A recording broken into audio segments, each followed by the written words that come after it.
अस्सलाम वालेकुम नाजरीन, उम्मीद है आप सब लोग खैरियत से होंगे। नाजरीन, एक और वीलॉग के साथ अहमद अवान आपकी खिदमत में हाजिर है। नाजरीन, मैं इस वक्त मौजूद हूँ बाकू में, बाकू कन्वेंशन सेंटर के बिल्कुल सामने।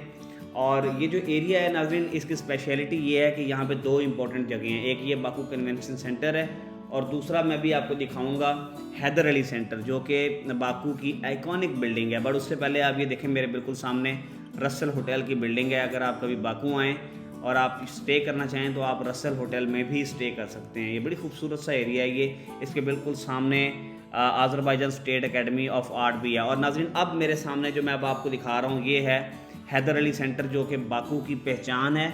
और आप कह सकते हैं कि ये 21वीं सदी के अजायबात में से एक है। ये इंतहाई खूबसूरत बिल्डिंग है और इसका डिज़ाइन ज़ाहा हदीद नामी एक इराकी मुसलमान बरतानवी आर्किटेक्ट ने इसको बनाया था। इसकी कुल तामीरी लागत तकरीबन $250 मिलियन है और इसकी तामीर 2007 में स्टार्ट हुई और 2012 में 10 मई 2012 को ये पब्लिक के लिए खोला गया। नाज़रीन, हैदर अली सेंटर तो बेशक एक आइकॉनिक बिल्डिंग है, बट ये सामने जो बाकू कन्वेंशन सेंटर है इसकी भी खूबसूरती बेमिसाल है। और ये मेरे बिल्कुल सामने एक पपी आ रहा है, देखें कितना खूबसूरत क्यूट सा पपी है ये, देखें। चलिए नाज़रीन, चलते हैं और हम हैदर अली सेंटर का अंदर से विज़िट करते हैं। ये एक बुज़ुर्ग भी यहाँ पे वॉक कर रहे हैं और गाड़ियाँ बड़े तरतीब से सड़क किनारे खड़ी हुई हैं, ट्रैफिक भी चल रही है। ये जीप देखें कितनी प्यारी है। आइए आपको चलते हैं और इसका एक क्लोज व्यू करवाते हैं। वेल मेंटेन्ड है और साफ़ सुथरी देखें कितनी है, क्या बात है, बहुत खूबसूरत। ये मेरी वैसे भी फेवरेट गाड़ियों में से एक है। ये देखें कितनी प्यारी इसको मेंटेन किया हुआ है। नाज़रीन, आसमान भी आज बिल्कुल साफ़ शफाफ है और बादल भी छाए हुए हैं। मेरे ये जो बिल्कुल सामने वाला रोड है नाज़रीन, ये 28 मई स्टेशन की तरफ जा रहा है। और अगर आप 28 मई स्टेशन या 28 मई माल के करीब रहते हो तो आप वॉकिंग डिस्टेंस पे ये जगह है। आप 1-2 किलोमीटर की वॉक करके भी यहाँ आ सकते हैं। और नाज़रीन, अगर आप वॉक ना करना चाहते हो तो कोई मसला नहीं है। आपके करीब जो भी मेट्रो स्टेशन हो, जहाँ भी आप स्टे कर रहे हो, उसके करीब कोई ना कोई वॉकिंग डिस्टेंस पे मेट्रो स्टेशन होगा। आपने उस मेट्रो स्टेशन से नारीमान नोव मेट्रो स्टेशन के लिए ट्रेन पकड़नी है और वहाँ से उस ट्रेन स्टेशन से ये जगह जो है हार्डली 5 मिनट की वॉकिंग डिस्टेंस पे है। चलिए आइए अब हम टिकट लेते हैं और हैदर अली सेंटर के अंदर चलते हैं। ये गेट नंबर D है जहाँ से आपने एंटर होना है टिकट के लिए। सो नाज़रीन, अगर आप टिकट लेने यहाँ आएंगे तो आपको 15 मन्नत की टिकट मिलेगी। मैंने ये देखें 2 टिकट्स लिए हैं और 15 मन्नत ईच की ये टिकट है। अब आइए हम अंदर लेके चलते हैं आपको और हैदर अली का अंदर से एक व्यू करवाते हैं। देखिए कितना खूबसूरत तरीके से इसको बिल्ड किया गया है। ये स्टैचू भी एक पड़ा हुआ है यहाँ पे, इसकी मुझे समझ नहीं आई कि इसका मतलब क्या है। कोई फरिश्ते की टाइप का बनाया हुआ है। ये देखें इसके पर भी लगे हुए हैं और ये उड़ना चाह रहा है।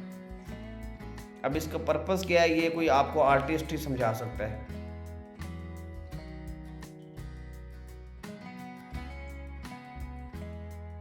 नाज़रीन, यहाँ पे एक हैंडीक्राफ्ट शॉप है। आप यहाँ आके कुछ शॉपिंग वगैरह करना चाहें तो शॉपिंग कर सकते हैं। और इस तरफ एक बहुत ही खूबसूरत कैफ़े बना हुआ है। आइए चलते हैं, इसको देखते हैं।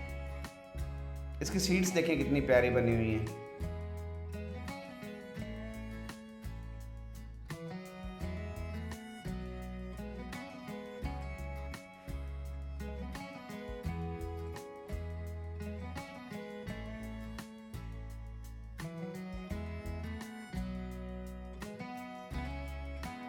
नाज़रीन, इस जगह का डिज़ाइन जो है वो नेक्स्ट लेवल है। ये देखें आप, ऊपर लाइट्स देखें कितनी खूबसूरत अंदाज में बनाई गई हैं। ये देखें एक खातून अपने कैमरा से अपनी सेल्फीज़ वगैरह ले रही हैं। कुछ लोग अपनी मीटिंग्स वगैरह कर रहे हैं। अच्छा नाज़रीन, अब मैं आपको लेकर आया हूँ आज़रबाईजान के एक्स प्रेसिडेंट्स की जो इस्तेमाल में गाड़ियाँ रही हैं। ये वो सारी गाड़ियों की फ्लीट है यहाँ पे जो खड़ी की गई है।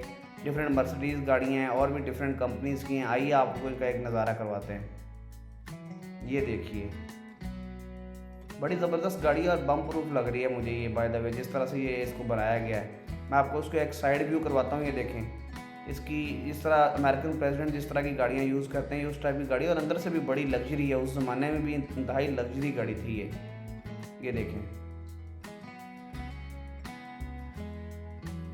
बहुत खूबसूरत तरीके से इसको वेल मेंटेन्ड गाड़ी है। ऑब्वियसली प्रेसिडेंट के इस्तेमाल में रही होगी तो वेल मेंटेन्ड तो इसने रहना ही था, बट अभी भी इसको बड़े अच्छे तरीके से इन्होंने प्रिजर्व किया हुआ है। वहाँ उस तरफ भी देखें तो वो शायद इससे ज़्यादा लेटेस्ट मर्सिडीज़ है वो जो उस तरफ खड़ी हुई है।